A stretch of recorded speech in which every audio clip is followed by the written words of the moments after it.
You must follow Shrimat at every step.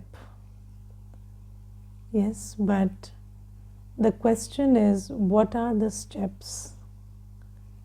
And where do the steps begin? Now let's compare it with the situation where you're trying to climb steps.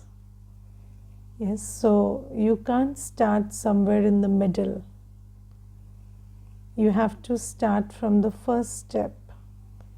And if you miss the first step and you try to, climb the fourth or the fifth step, that's very difficult. So, what are the steps? That's the first question. What are the steps on which I have to follow Shrimat? So, the first step is always consciousness. Yes.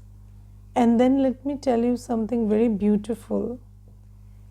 Even about consciousness, we can't call it the first step because again there is a backward linkage through which consciousness is created.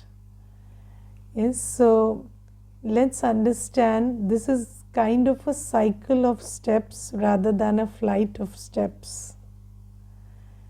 So, what is the cycle of steps? So, the cycle of steps is, first is, let's begin, you have to begin somewhere in the cycle, right? So, let's take it forwards and backwards. So, moving forwards, the first step is consciousness, then there is attitude, then there is vision, then there is action. So, whether it is the action of thought, word, or behavior. So, these are the steps. So, first is consciousness, then there is attitude, then there is vision, then there is action. Whether it is thought, word, or behavior, all three are actions. Now, when we move backwards, what is the seed of consciousness? So, Baba tells us, how do you develop consciousness? So, what is the method to arrive at the consciousness you want to develop? So, the method is, in Hindi it is called Manan first. So, when Baba is giving us the Murli, then we have to first do the Manan, that is reflection. Then there is Chintan, which is, so Manan is revising, revision. Chintan is reflection. Then there is Simran, which is, then there is Manthan, which is churning. Then there is Simran, which is like contemplation. And then there is Smriti, which is the consciousness.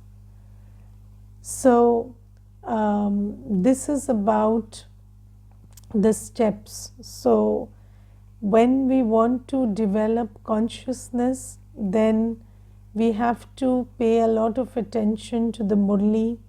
We have to revise the Murli, reflect on the Murli, churn the points, and then sit in contemplation of the points. And then there is creating consciousness. And then that consciousness will shift our behavior. That consciousness will allow us to change our attitude, our vision, our perception, and our behavior. Now, the thing is, you see, when we don't know the steps, then what happens is, sometimes we are just trying to follow Shrimat at the level of behavior, and then it becomes more like bhakti. So, you see that even if you are waking up early, so why are you waking up? for whom are you waking up and what are you doing after you wake up is very important. So sometimes, without the right consciousness, even the right action will not give you the fruit you desire. Yes, of course, if you get up at Amrit Vela, it will help you a little. But then if you do it in the right consciousness, then that's like following the Shrimat accurately. Now let's understand this whole process. Now I'll give you very little examples. So, there is this brother, and he's on his visit to his parents. So he told me, that, Didi, now that I'm visiting my parents, and I know that they are old, and although I don't agree with many of their ways, because sometimes they tend to complain a lot, or they tend to be irritable or something, but I try to stay calm. I try to be polite. I try to accept them who as they are, and I try to behave properly. And then I asked him, okay, if you try so much, then what is it that you want to say after that? So he told me that even though I try a lot, I fail. And sometimes, I just can't handle their behavior, the way they are complaining about things, about the past, about the present, the way they are handling everything around them. I sometimes fail. So I told them, you see, what do you do professionally? So he said, I'm a businessman. So I said, you are a businessman, and then do you meet people who are irritable and equally bad in behavior as your parents? So he said, yes, every day. And then I said, do you get irritated there? So he said, no, I know that I'm here to conduct my business, and then I just focus on the profit, and then I leave the rest. So I said, okay, so don't you understand where the problem is? The problem is that when you are a businessman, when you think you are a businessman, you are in the consciousness that you are a businessman, then somebody who is profitable, somebody who you think can help you make profit, their behavior doesn't disturb you. But then let's take a scenario where you think you are a businessman and you're out to get some business, find some business, and then there is a person who you think is of no profit to you. That person cannot help your business. And then do you get irritated by their behavior? So he said, absolutely, I do get irritated. So I said, you see, it's our consciousness. It's who you think you are. So when you're with the family, you are always, see, the language you're using is with parents, with parents, with parents. So when you are having the consciousness that they are parents and I am a child, then obviously all those expectations, because we have grown up looking up to parents. When we are growing up, we are, there's this fantastic idea that somebody who is in the role of a parent is some kind of a superhuman. And you always think that they are magical people and superhumans, and that's why you have lofty expectations of them. And then in the beginning you have lofty expectations of them, and then somewhere in the middle you have a lot of disappointment from them also, because those expectations are not met. So now when you are with your parents, you're carrying the burden of both of them. So, you're carrying that burden of looking up to them also, and you're carrying the burden of all the disappointments that you have had in that journey as a child. And now, when you are carrying all of that in your smriti, in your awareness, then obviously your attitude towards them cannot be that of total acceptance. You cannot see their speciality. You will always see and look at their weaknesses, their shortcomings, and that is why, even though you want to behave in a certain way, you cannot behave that way.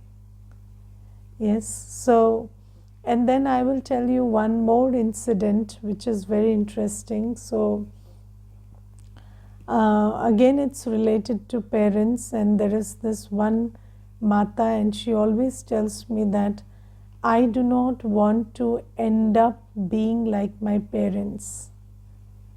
Yes, but the thing is, if you are always holding them in your consciousness that they are like this and that and the other, and then you are having that attitude that I am their child and I have inherited whatever are their shortcomings, then who can stop you from ending up like them?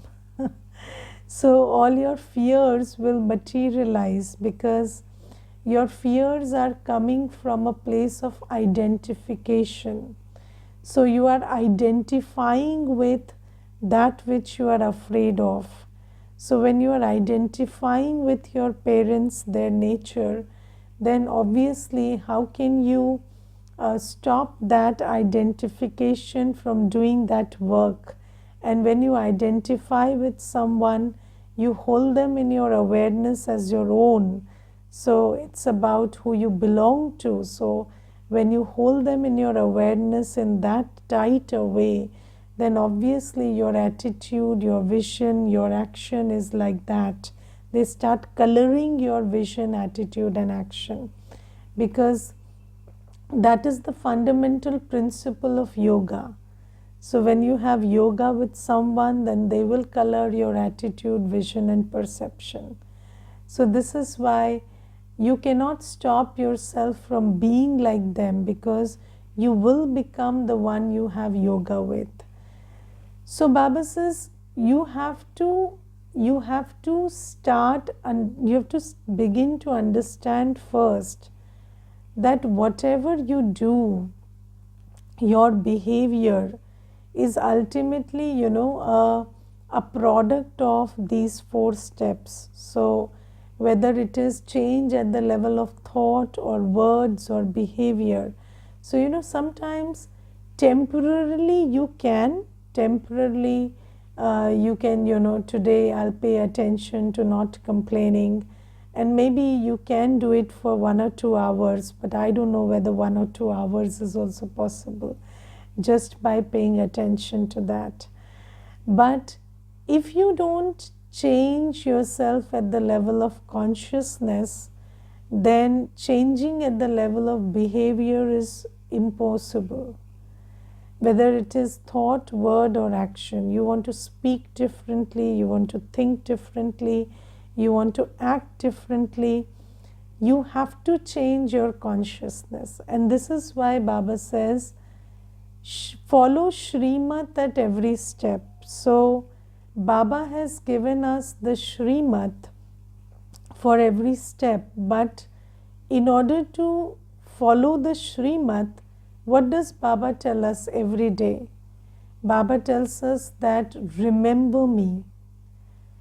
So Baba every day says remember me, and underlines it many times for us, because if I keep Baba in my consciousness, in my awareness, only then can I bring Shrimat into my actions.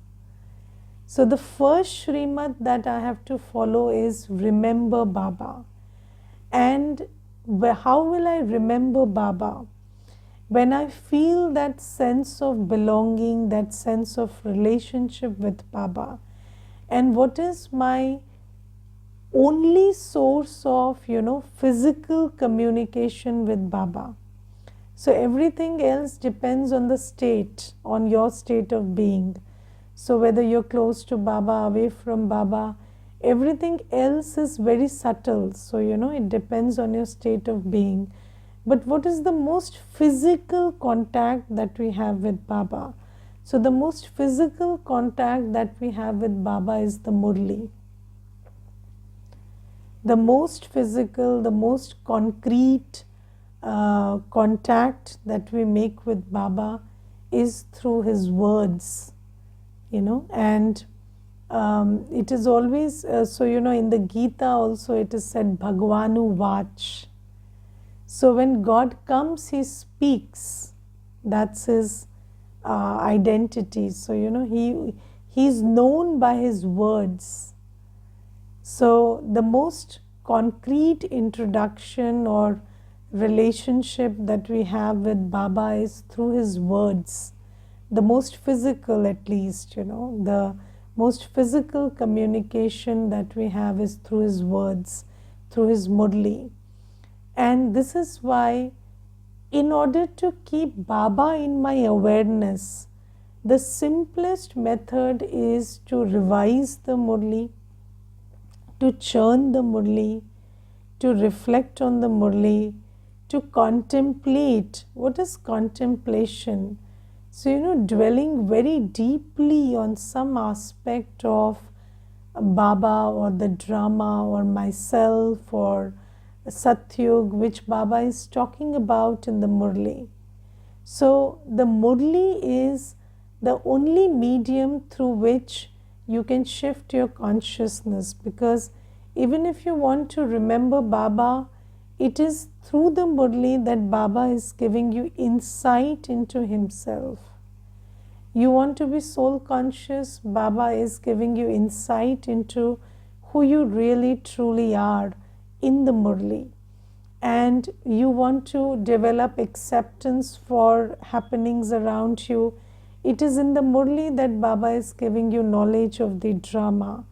And in the Murli, Baba is giving everything. So the more you revise the Murli, the more you reflect on points of the Murli, churn on them and dwell on them, contemplate on them, they start shifting your awareness. They start shifting your sense of self, your sense of who I belong to, what matters, what doesn't matter, what is going around, what is my aim. All of these senses, they start shifting when you start paying attention more and more to the Murli and start churning on it. And take one point from the Murli and just start thinking about it, start churning over it. And then when you start doing that, then it shifts your consciousness. It is a very interesting phenomena. Let's take one point from the Murli today. Let's say Baba said that Baba gives a very interesting picture today. Baba says that in a life cycle, what happens is you're born as a child, then you grow up to be an adult, and then then the body gets old, and then you leave the body, take another, and then you're reborn as a child.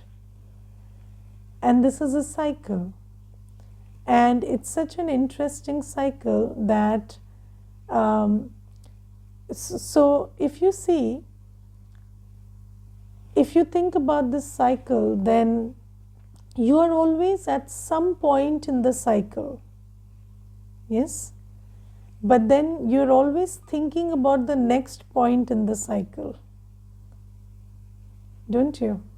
So because it's a cycle and it's in your awareness, so when you are a child, you are not interested in being a child. You are thinking about how fast I can change into an adult. Don't you? You're trying to grow up very fast, and you're trying to do everything that is in the next step. And even students, as student in the school, you're trying to read for the next class sometimes. So you are always looking at the next step. When you are an adult, you are always talking about when I get old this will happen, or when I get old I will need this, when I get old. So you're preparing for old age all the time. Yes, but we don't know after that. So that's why once you're old, you're full of fear, because there is nothing to plan, nothing to do. So then, and you are always thinking about the next step. So you have never learned to live in the present. So, and when you're old, you don't know how to prepare for the next. So that's why there is so much of confusion and fear when you're old. But now you know that when I'm old and I leave the body, then I become a new child. So I take birth. So then you can prepare for that. But then Baba says that now look at the larger picture. In the same way, it's a cycle of these stages in the world cycle. So, in the infancy of the world cycle and in the childhood of the world cycle, it is Satyug and Treta Yuga. And then there is the adulthood where there is Dwapar Yuga. And then there is the old age where there is Kali Yuga. And then you are in the Kali Yuga right now, but then from here you will go to Satyug. So just think about that. And when you understand this cycle, you start. Let's take the example of have you seen that Ferris wheel that goes round and round in a fair?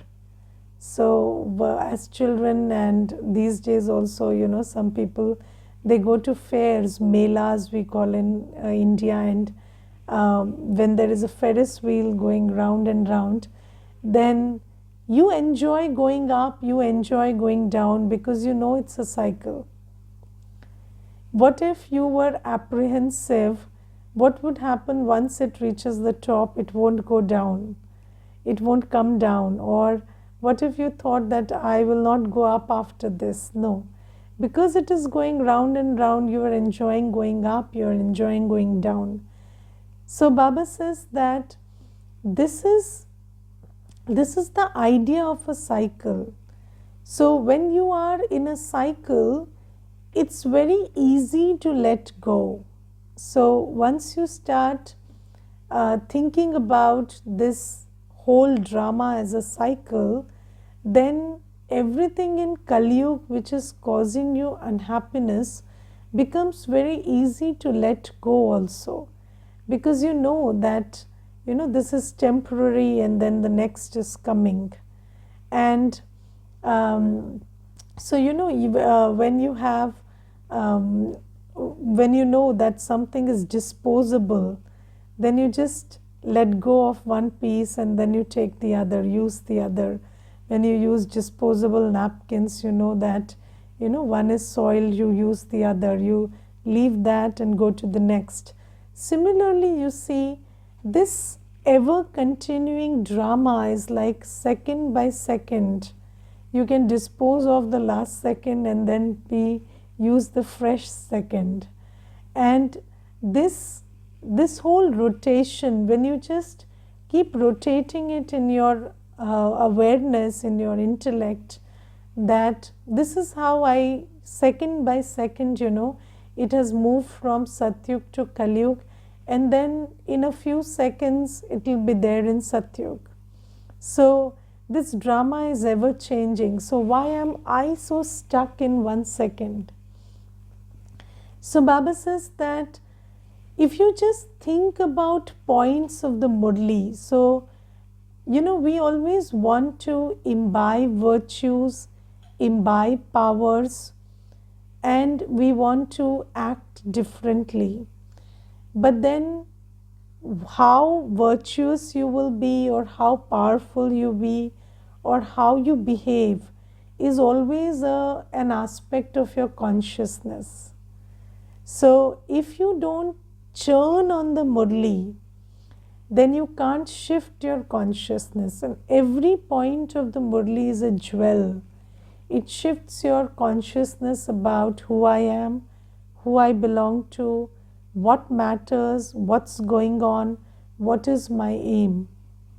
So it is changing everything, every dynamic. And according to that, you will shift your attitude and vision and then action. So when Baba says that you have to follow Shrimat at every step, then the method to do that is to pay a lot of attention to the Murli and to the points of the Murli and to what Baba talks about, churning of the Murli and then, remembrance of Baba. So even when you want to remember Baba, the easiest way to remember Baba is think about what Baba said, because that's your first even what Baba said about Baba. So when you want to remember Baba, you have to think about what Baba said about Baba, because if you don't think about that and you just start remembering Baba, then you will probably remember your idea of God more than God. So this is what I was thinking about when I thought about how do we imbibe Shrimat at every step, because we want to, don't we? We want to. But then sometimes, when we try to, we fail because we are not doing the groundwork. So the first Shrimat is, so if you count the number of thoughts you create, or the number of words you speak, or the number of acts you do in a day, they are much lesser than what you do constantly, which is remembrance. So even thoughts are countable, but your remembrance is constant. You are always remembering someone or something. So the first Shrimat that you have to follow is about remembrance. What are you remembering? What are you churning? What are you reflecting on? What is there? What is going on in the inner world? What kind of information is going on? That's very important, because that's the basis of your thought, word and action. So do you always try to keep the Murli in your heart and in your buddhi and in your awareness? And do you start, and sometimes we don't integrate the Murli into our thought process. What we do is we think about the Murli and then we think about life. So sometimes we just sit and think about what Baba said in the Murli, what Baba told to do in the Murli. But then when you're cooking, when you are working, when you're seeing, when you are thinking, you don't integrate that into your awareness.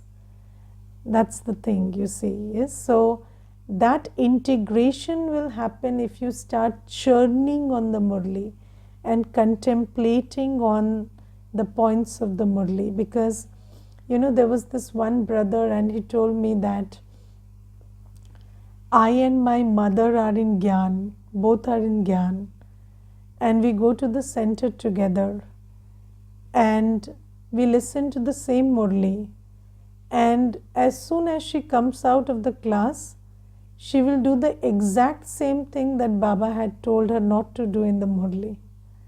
So, and then I get very annoyed, because I always ask her, didn't you listen to the Murli? And then I told him, so didn't Baba tell you not to get annoyed in the Murli? So you're both doing the exact opposite thing that Baba told you in the Murli.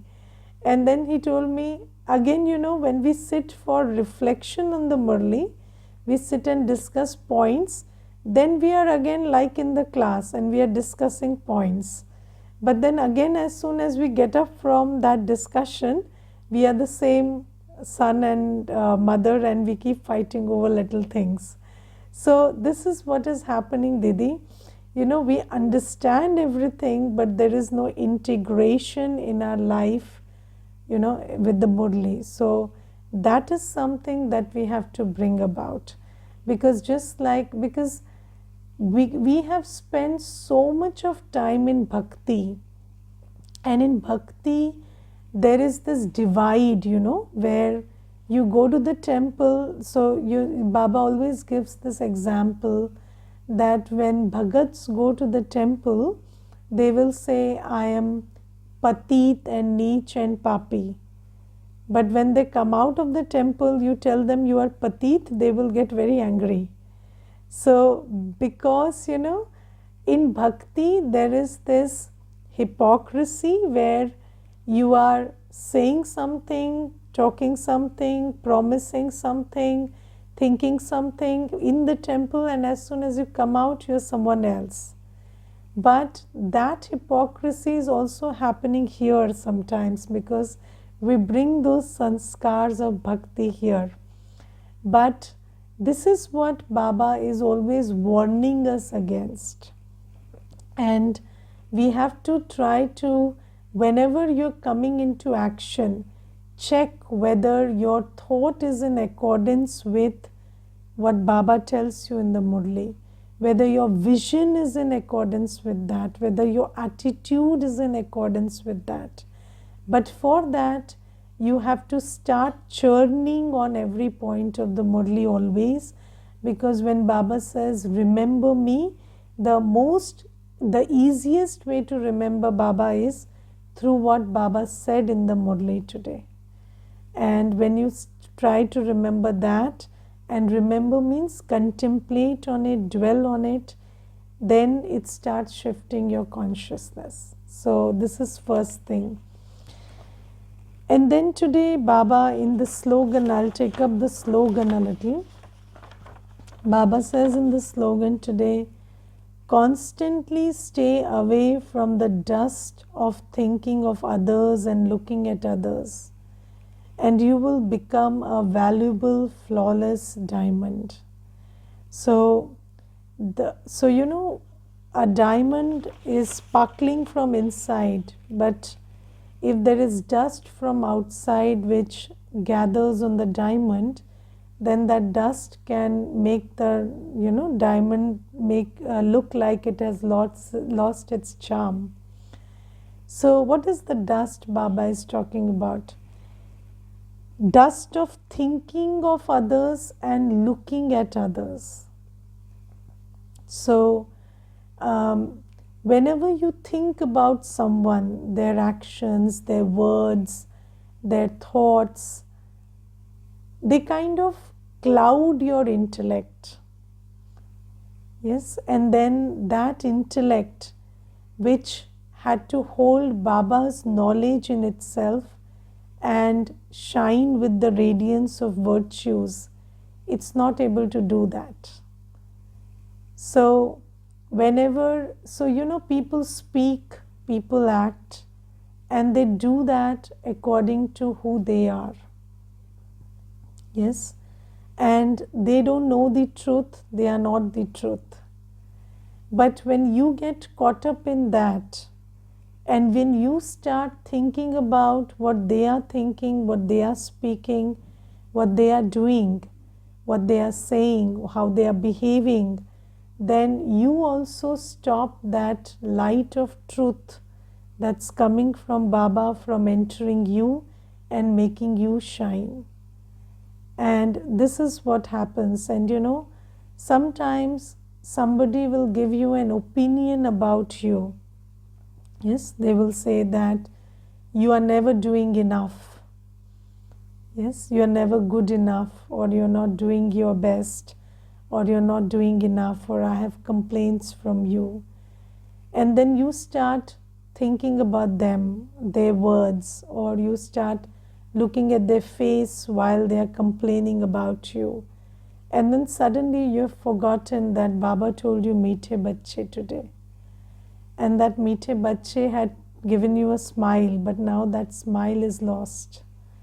So Baba says that diamond with star, which glows with worthiness and self-esteem and peace and happiness and love, and I am the light that makes the diamond shine. But when you start looking at others or thinking about others, then that thinking, that looking becomes a cloud and it stops my light from coming in. Yes, and basically, when children are hurt in this process, and then sometimes they'll call the center and they'll ask me, so and so said that, or this happened, and I'm very worried.